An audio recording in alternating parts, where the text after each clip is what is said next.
মুখ্যমন্ত্রী যে সভা ডেকেছেন তাতে কুচবিহার জেলার আমি এবং আমাদের নবনির্বাচিত সাংসদ জগদীশ বসুনিয়া এবং রাজ্যের মন্ত্রী শ্রী উদয়ন গুহ আমরা জেলার পক্ষ থেকে উপস্থিত ছিলাম। আমাদের জয় মাননীয় মুখ্যমন্ত্রী অত্যন্ত আনন্দিত এবং খুশি হয়েছে। বারংবার সবার মধ্যে 3 বার কুচবিহারের মানুষের জন্য তিনি তার সম্মান, শ্রদ্ধা, ভালোবাসা পাঠিয়েছেন। তিনি বলেছেন জেলাবাসীর প্রতি কৃতজ্ঞতা জ্ঞাপন করেছেন। তিনি দীর্ঘদিন কুচবিহারের জন্য যে কাজ করেছেন তার রেজাল্ট কুচবিহারবাসী তাকে দিয়েছে।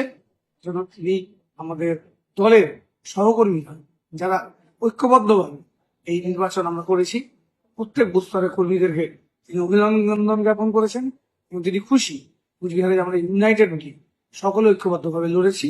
তিনি সবটা খবর রেখেছেন, সব জানেন এবং আমাদের নেতা অভিষেক বন্দ্যোপাধ্যায় রীতিমতো তিনি আপ্লুত কুচবিহারের এই জয়ের জন্য।